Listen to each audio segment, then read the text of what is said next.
تخيل انت لو كده ساعة الوفاة المسيح جايب بنفسه، جايب لك ليك تاج ذهب، وياخد الروح بنفسه يطلع بها السماء. طبعا ده مجد ما بعده مجد. اللي بيشكر فرحان. ودايما الانسان اللي بيعيش حياة الشكر ما بيزمرش،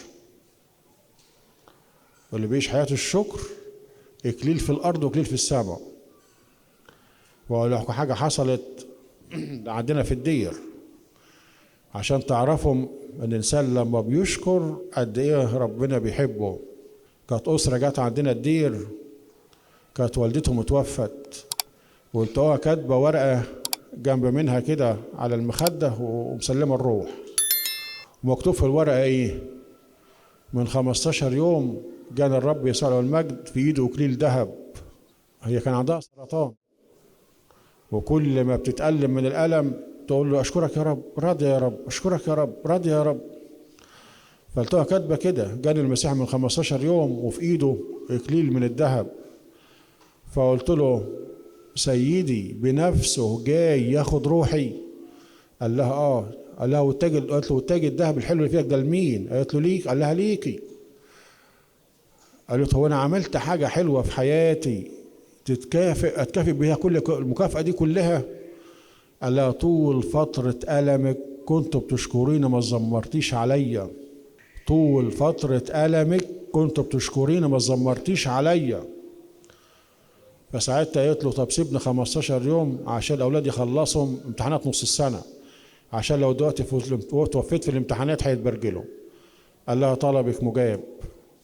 فانصرف، وبعد 15 يوم لو متنيحة كتبها يوم 27/2 حاجة زي كده، أو 27/1 حاجة زي كده.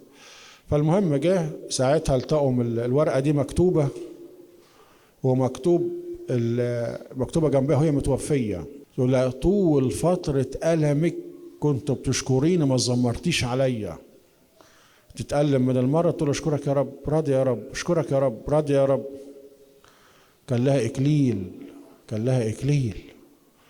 فالإنسان اللي بيعيش حياة الشكر مكانته كبيرة، وهو بيتعبش، صدقني ما بيتعب. دايما حياة الشكر تديك سعادة وراحة من جوه. دايما الإنسان المتذمر هو دايما ناقم على كل حاجة، وما دام ناقم عمره بيبقى سعيد. كل حاجة مش عاجباه، كل حاجة مش عاجباه، عمره بيبقى سعيد أبدا. إنما اللي بيشكر في الألم يبقى ياخد إكليل ويبقى سعيد في الحياة، سعيد في الأرض وفي السماء. عشان خاطر كده حياة الشكر ده أساسية لينا، بيوصينا بها في الرسالة. تحفظ الوصية وتمشي حياة الشكر، حياة الشكر.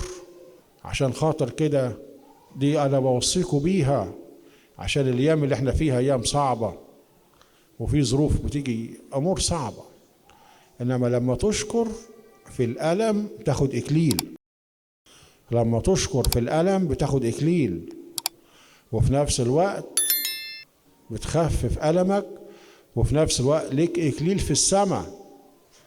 معناها إيه ده؟ تخيل أنت لو كده ساعة الوفاة المسيح جايب بنفسه، جايب لك ليك تاج ذهب، وياخد الروح بنفسه يطلع بها السماء. طبعا ده مجد ما بعده مجد، مجد ما بعده مجد، ان بنفسه ياخد الروح ويطلع بها السماء.